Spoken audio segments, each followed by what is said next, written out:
We're gonna be telling you guys our very near-death experiences we've had while doing this. Not a single person besides us four knew we were there in LA at the Cecil at 3 in the morning. This sequence of decisions probably were some of the worst to date. Two completely random men walk up to us. We think that there are guys. Our friend was like, these are not the guys. But all of a sudden you hear, pop, pop, pop, pop, pop. He throws his car into reverse, Skids out onto the boulevard and speeds off and gone. I see two guys in black hoodies turn around the corner right there and yell, "Hey!" I am so grateful you're okay. And it just shows how close you can be and things can still go terribly wrong. Yes. I, from the get-go, and especially as we got closer and closer to the tunnel, knew that something was inherently wrong. We were just in the wrong place at the wrong time, and thank God we came out okay. Hey, what's up you guys? Welcome back to our channel. If you're new here, we're Mackie and Amanda. I'm Mackie. I'm Amanda, and we're the Spooky Boos. I'm actually super excited for this episode. I apologize on my own behalf. No, okay, that's how excited I am. Well, it's not necessarily a super haunted video. It kind of gives you guys some insight just for how long we've had this haunted channel together and all the things we've been through, the close calls, the close calls. These are the things that are scarier than the paranormal because it's actual people. Oh, I 100% completely agree. We're going to be telling you guys our very near-death experiences we've had while doing this. We actually have 9 that we came up with off the top of our heads, just sitting here, like when the idea came to us about 15 minutes ago. So we haven't even put a lot of thought into these, but some of them, I say we start with this one, if you'd let me pick. Just because we have footage of it so clear. The police helicopter came immediately after, but like we were just in the wrong place at the wrong time, and thank God we came out okay. This is so scary. So in this video, if you want to go watch it, it's titled it's like our return to Deforest Park. Yeah, so we'll put the whatever. Yeah. All the links. I need a little pink, I need a little all the links will be in the description below, in this order, maybe. In this video, we were just about done because where we were is not a safe place to be after dark. Yeah, and I believe, there was someone like coming down the stairs or someone sitting on the stairs, watching us. Yes, that's what it was. Someone was watching us, but it ended up not even being a real person. But we got really scared, so we started speed walking to the car. And like you said, this park is in a really bad area. The particular area where we were is known for more like gang activity. And so we wanted to be cautious, wanted to be safe. We were kind of meandering back to the car slowly. We had already, in our time at the park, had, I think, 2 people at the least tell us that we should head back. Yeah. The person on the horse and then one other person when we were walking in. So it was our time to go. We knew it. We were headed back to the car. And as we're headed back to the car, bang! I don't remember if it was just one or if there was more than one. But it was very clearly not a firework, let's just say that. No, it was so loud, it had to have been either in the park or in the neighborhood next to us. And obviously with the firework, you can see the sky light up, you can hear like an echo, you can hear all this stuff where you just know it's a firework. And with the area that the sound came from, we would have seen a firework, and there was no firework. But even if it was one of those kind of fireworks, I grew up going to the desert and that kind of stuff, like going to Arizona, whatever, like having fireworks that even make loud noises that don't light up. I think the sound, how you mentioned that, was super important. I mean, we'll roll the clip for you guys to see, but this was no firework. And I think that's confirmed by the fact that the police helicopters showed up and started circling the park that we were in. With their searchlight down where we were. Just minutes after it happened. Oh my God! We're not. Police helicopter with its spotlight on. Yeah, so it was not a firework, bro. Great. Quick, turn off that top light. Alright, yeah. They're literally searching where we were. Yeah. They're literally searching in the park. So whatever happened, hopefully everyone was okay. Thankfully, we were okay. It's just like, oh my gosh, if we were standing somewhere else, could something have hit us? Like, you just never know. So that was really scary. So just thankful, but that's number 1 on our list.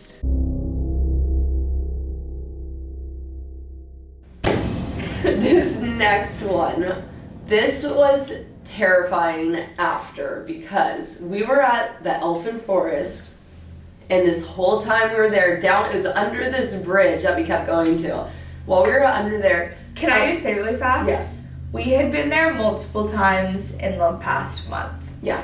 We had filmed I would say twice. 2, I was gonna say, I would say 2 or 3. Like, I knew 2 for sure because we had filmed Yeah. twice, but we had been unsuccessful more than once Yes. also. So we had been back to this place many times in a short time frame. So this last time we go, we're under the bridge, and you were convinced someone was in the forest.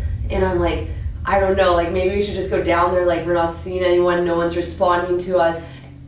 Let me say, this time when we were walking out there, do you remember that guy that walked past our car this far from the With window? the dog? Yes, with the window down, looks at us, walks to his car. That was weird, and I smiled at him. Yes, and Yeah. your mom even said hello, and he didn't say anything. Yeah. He gets in the car and he starts playing that song. It's like, dun-dun-dun-dun-dun-dun-dun. Like it's like Halloween music, or like just straight up horror music, blasting it. Yes, and we were like, it almost was like comical, Yeah. like at the time, where not the whole part where he walked by, like when he got past us, Yeah. we were like, that was kind of rude, because where we're from, where everybody should you should always, if you smile at somebody, if they smile, like smile back. But you know the what I fact mean? when they're this close to the person with the window down and he looks directly at you but doesn't smile, like that's weird. And it wasn't like there was a short amount of trail room. He didn't have to get that close to our car, to my mom, or to us. It was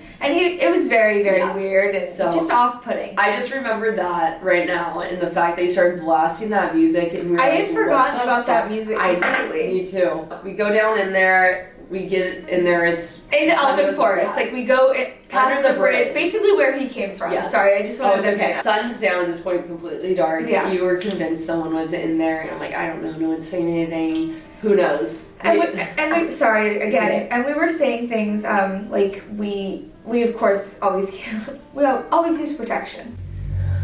Well, we were saying that we had a police officer But yeah, with us. that was my point. That's how paranoid. And we don't normally do that. No. So That's just how strong the feeling I knew was. something Yeah. that was wrong. Mm-hmm. It's like whenever either of us has a gut feeling, it's like you gotta listen to it. And so 100%. we leave. A couple days later, you send me this news article that right where we were. And keep in mind, when you go to the Elfin Forest, this is not the spot you go to. This is somewhere that we stumbled upon. Elfin Forest is huge. Massive. This bridge, like no one knows that there's this whole like oasis underneath it of like forest and like creepy stuff. We just happened to stumble upon it that day. Well, Earthquake. You're fine. It's a small earthquake. We live in California. are you serious? Mm-hmm. Couldn't you feel it and hear it? Yes. What if it's like a before shock or whatever it's called? No, it's pretty small. I wouldn't stress too much about it. If it is, then we'll just head up.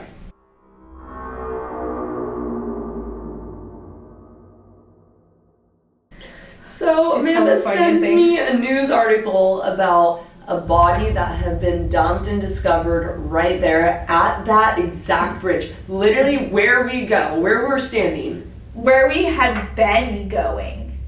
The girl's body showed up. And we're just like, it just like hits you like, oh my god. It kind of is reality sets in where, you know, we love what we do and we always try and be as careful as we possibly, most of the time, we try to be as careful as we possibly can.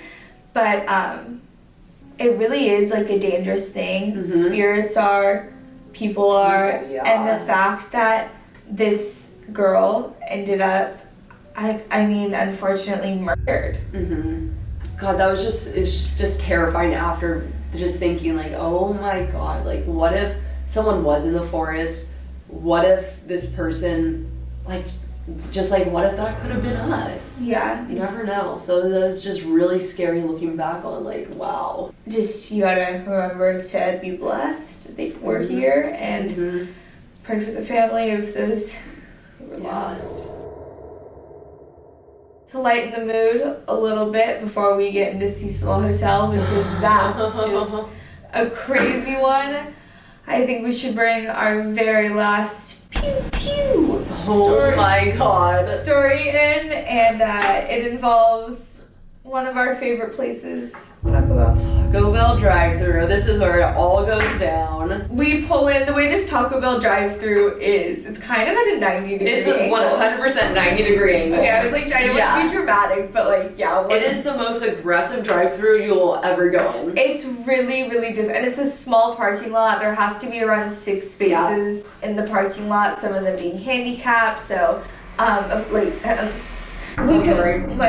we couldn't park there. You like pull into the parking lot, you have to go straight into the drive-thru, and the only way you're gonna get out is if you go all the way through the drive-thru and out the exit. Absolutely. So if you pull in and are like, this was a mistake, just go through the drive-thru and you just gotta wait your turn to get out of there. So we're pulled in and we've already turned to the left and the guy behind us is in the other L. So we're in the other, like, you know, we're in the L at this point. And there's a person in front of us ordering their food. This is a different time than the person's out of the car, or is this the same time? Different? No, yeah, it's a different time. Goodness gracious, There's the so many stories times. we've had. We're at a 90-degree angle with this person, and he's got his windows rolled down, and we have our windows kind of rolled down so we can see him. I'm sure he can see us. He seems very nice. None of that's the point. But all of a sudden you hear pop, pop, pop, pop, pop. And There are no cars on the road. It's 2 a.m. Like, there is not a single car on the road. No. So this wasn't backfire. That's exactly what I was going to say. Like, it wasn't backfire or anybody's exhaust, or it was very clear what was making these noises in succession to one another. And maybe this is just like kind of that girl in me. I always panic a little bit, and after our incident with the getting hit by a guy when I was driving my car, and you being like, I'm gonna pass out, I'm gonna pass out. I'm like, I don't want to look to Mackie for help. Like, I don't want to put that pressure on you. So I look to the person behind us. We both do. And what is he doing other than eyes wide open, jaw dropped? He throws his car into reverse, whips out of the drive-thru because he's just in the L. He can literally turn, pull straight out. He goes so fast, like, just out of the drive-thru, puts it in a drive, slams on his gas, skids out onto the boulevard, and speeds off. And we're like, and meanwhile, I thought he was gonna help me. No, he's gone. Just like that first situation, we were alone. I was like, you gotta go. You gotta go. Yeah, no, you're like, you reverse. gotta get us out of here. And I'm like, does she not understand that I'm literally like, I drive a Challenger, so like, it just has a super long front end. It's a very wide car. It's not easy to maneuver, especially out of a thin curve on each side. Drive-through. And we were like just past, so it's like it goes like that. We were like right here. So the second she would have reversed, she would have been like already starting to have to turn. I would have been going up the curb, or I would have been having to turn and like just hit it at the perfect time. And what do we hear again? But pop, pop, pop. So I throw my car into reverse. Like, you got it. I'm like, you're good. You were very encouraging. So I throw that car into reverse, and we reverse out of the Taco Bell drive-thru. I back up, and as I back up and pull out, we pull onto the next street. I don't remember if we pull over. It's all kind of a blur from there, to be honest. No, we stayed nearby because we ended up going back. We pull out, go right, and start driving down, and we like give it a few minutes. We're like, should we go back? It's like, That's what happened. Got food. And like, I remembered because I had In-N-Out. Yeah. Like, I had fries. No, that was a different time. That was a different time. No, yeah. That was when we, Yeah, okay. We ended up going back. Yeah, we got Taco Bell. And it was fine. But it was like that was like the closest I've ever like heard. It was just crazy. It sounded like we were in the middle of it. Yeah. It sounded like it was in the parking lot with us, and just the fact the guy was like, I'm out of here. Me turning and being like, okay, he's gonna know what to do, and seeing the look on his face and how quick he dipped out, I was like... That one was scary. So this next one is the Cecil. And this was a stupid decision on our part, how we went about this. I'm actually not proud, and like all of those in the comments who were like, please be careful, have protection with you, like be safe. You might want to cover your ears for this one, because this sequence of decisions that you and I made probably were some of the worst to date. No, I think this is probably the worst decision I've ever made. So if you haven't seen the Cecil video, be sure to go watch it after this. I'm not even kidding, like my life like flashed before my eyes. How many times? Oh my god, like so many. So just start from the beginning. This is what happens. So we meet some people who live in the Cecil, and they're like, oh yeah, like you guys can come and check it out, whatever. And so they're like, but you have to come right now. And it's 2 in the morning, 3 in the morning. We're like, okay.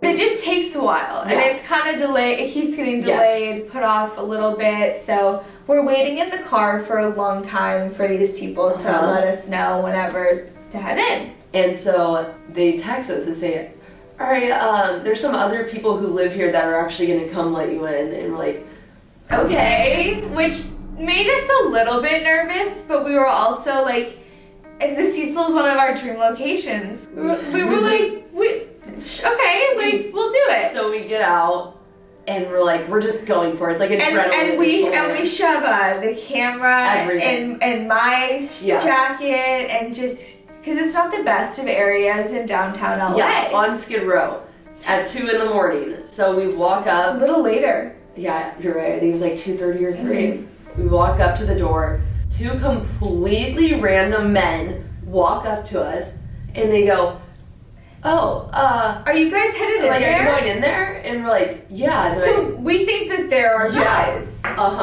Come to find out they're not, but they're like, oh yeah, like come on in. And one of them goes ahead of us, and then the other one waits for Mackie and me to follow behind him. And he says, oh yeah, we can take you in with us. Yeah. And we think he's our guy. Yeah. And so we're comfortable. And well, the second he's like, all right, come on in, I like stood there, I'm like, is this the right decision?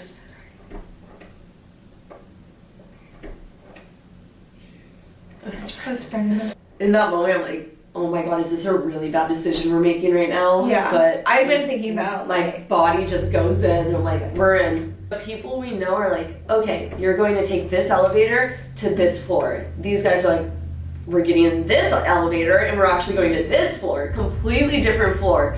And we're just like... Which is actually a floor that we were told to avoid. We get in the elevator, the door's shut, and that's when he tells us, oh, no, I think we have to go to this floor. And takes us to, puts in a floor that we're not supposed to go to. And we're just sitting there, I'm like... Wait, can we rewind? Yes. You kind of missed a part. So we get in to the building. Our friend was like, these are not the guys. Oh, yeah. These are not the guys.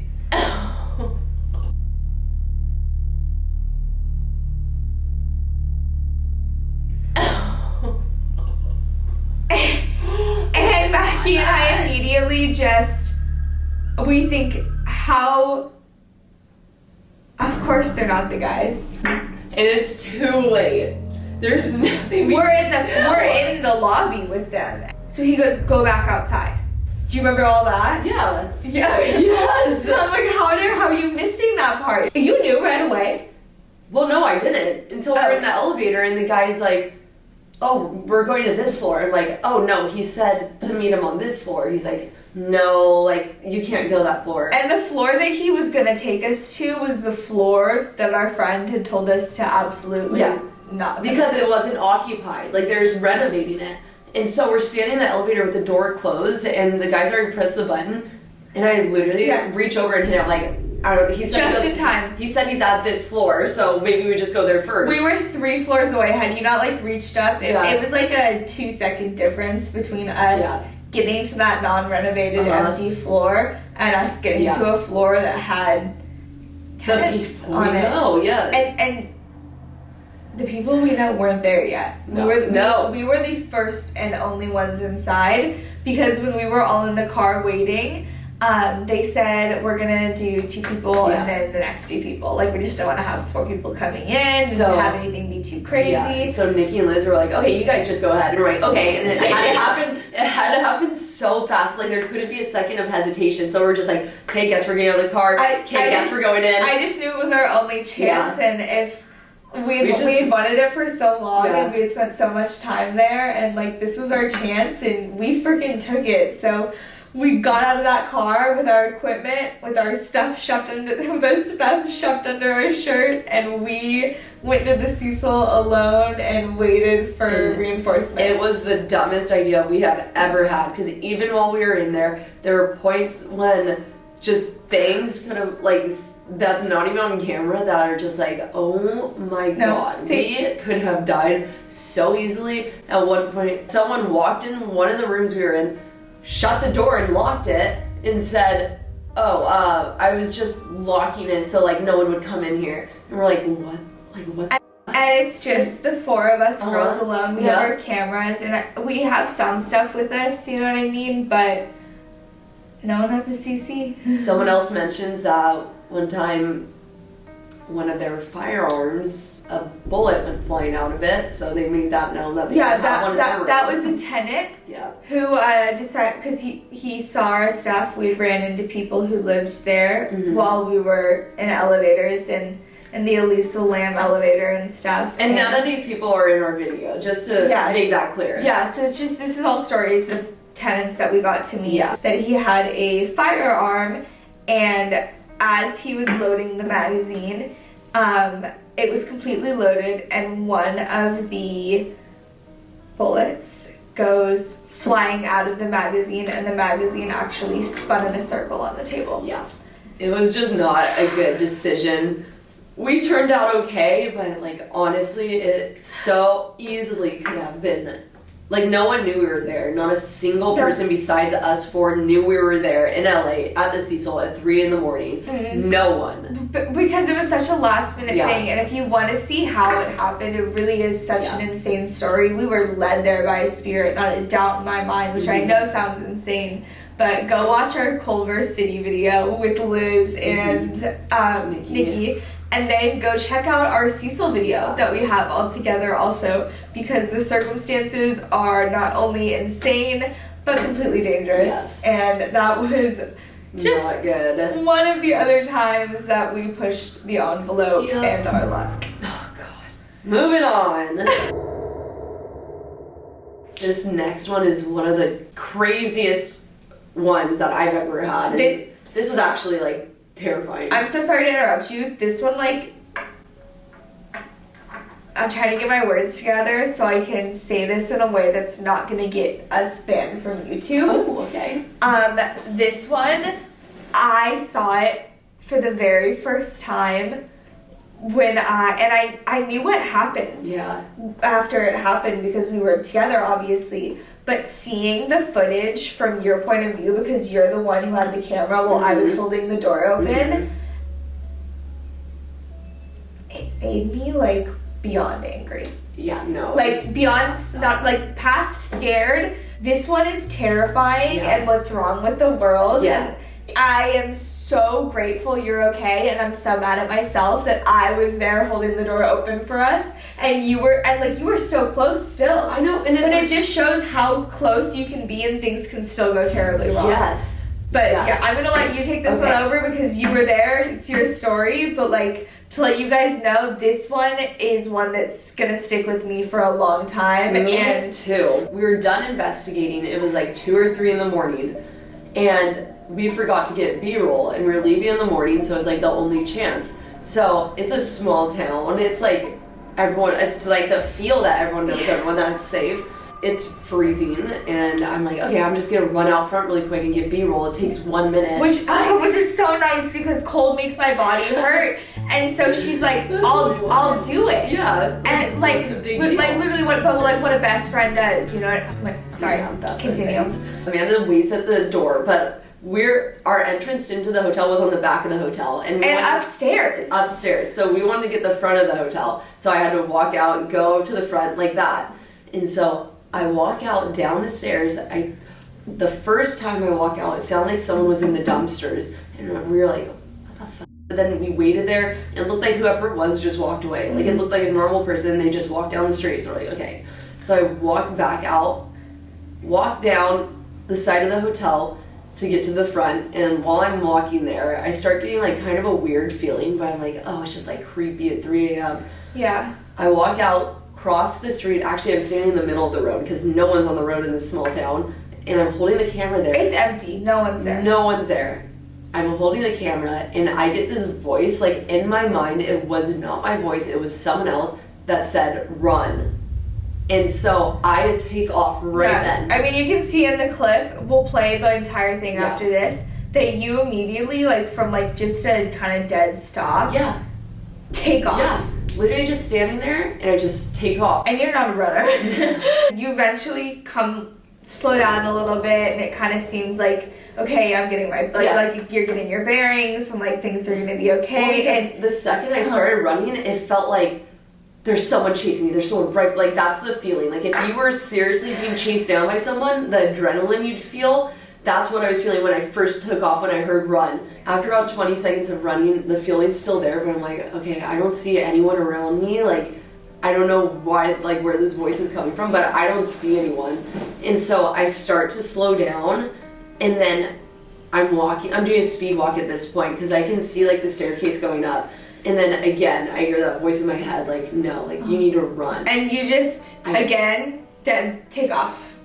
The second I start, I'm like, okay, the staircase is right there. I start to get there, I see two guys in black hoodies turn around the corner right there and yell, hey, where are you going? So you never see the men that you did on camera because you are headed up the stairs and that's not your priority. But you can hear them screaming at you, and like, it wasn't even like, not even that it would make it acceptable, but like catcalling where it's like, what are you doing? You know, like, it was, watch it for yourself. It was literally like what it felt like is like the type of guys that would come and grab you. Like Predator. Yeah. It felt like very Predator-esque. So I start sprinting again. They come around, they yell, and the staircase is right there. And like, oh my god, I just have to get there because they started coming towards me. And I'm at the door. I can hear this part happening. Like, I'm like, who are those people? Yeah. And so I sprint up the stairs, sprint inside, and I'm like literally shaking, like, oh my god. And you're like, who were those people? I'm like, I don't know. But that was by far like one of the craziest experiences of my life because the voice that came into my head, it was not my voice. It's one of those just one of those moments where you for sure know something out there, someone is looking out for you. Yeah, 100%, because I was like, oh, this is a small town, it's safe, like, it's 3 a.m, no one's on the road. And it's the smallest town ever. It's like you have City Hall right there, you have the government building, you have all these things. The post office, the center, bank. Yeah, the center of town, lights strung across. It was just crazy, and those guys just wearing black hoodies, it was just weird. So it just makes you think, like, if I didn't listen to that voice, like, by the time I was done there, they would have been walking, like they would have blocked the exit to the staircase. Like, I would have had to somehow, like, get around by them. seconds. Like, that probably saved you 10, 15, 20 seconds. Because they were coming around the corner to, like, the area between the hotel and the other building where I was running. That steep hill? Yeah, so they were coming around that, and I basically came around this corner, so we would have met like that, and the staircases would have been back behind them. And we had no one with us. No.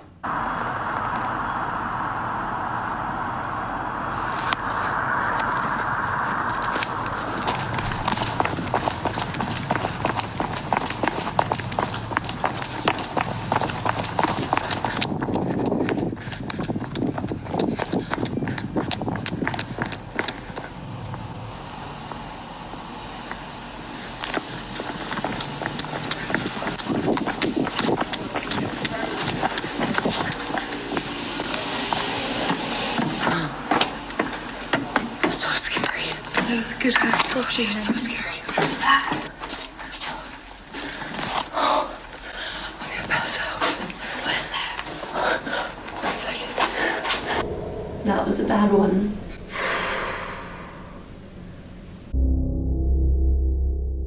This next one is not as insane as yours, like at all, in my opinion, but it definitely goes along with the trusting your gut, and Yes. Sometimes it's hard to like speak out or say something, or even just like when something's like run, like just like run, like you feel stupid, but doing it anyways can save your life, and so many survivors say that exact same thing. It's true. This story happens actually somewhere where we just filmed, Clown Tunnel. So not this last time we went where we filmed and ended up catching that voice and stuff in the tunnel, but we incorporate this time when we went. We incorporate this time when we went with this last time that we went. There are certain circumstances when we just won't enter the tunnels, like if it's rained recently, or we just want to go about it in a safe way. We want to make sure that there's no people in there, no one's going to hurt us, things like that. But this last time that we went, I, from the get-go and from when we got there, and especially as we got closer and closer to the tunnel, knew that something was inherently wrong, that we should not enter this tunnel.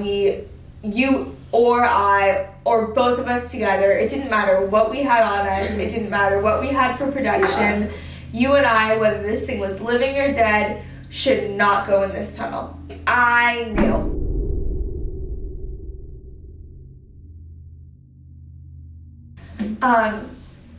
So we get down to Con Tunnel, we squeeze through those narrow little bars, and we start heading deeper and deeper into the tunnel. And this time with no hesitation at all. We were just going. We're always cautious and nervous, and the bugs and the water and the dark and the floods that can happen. We're always nervous, but we just went for it. Yeah, we just went. And all of a sudden, I again knew something was wrong.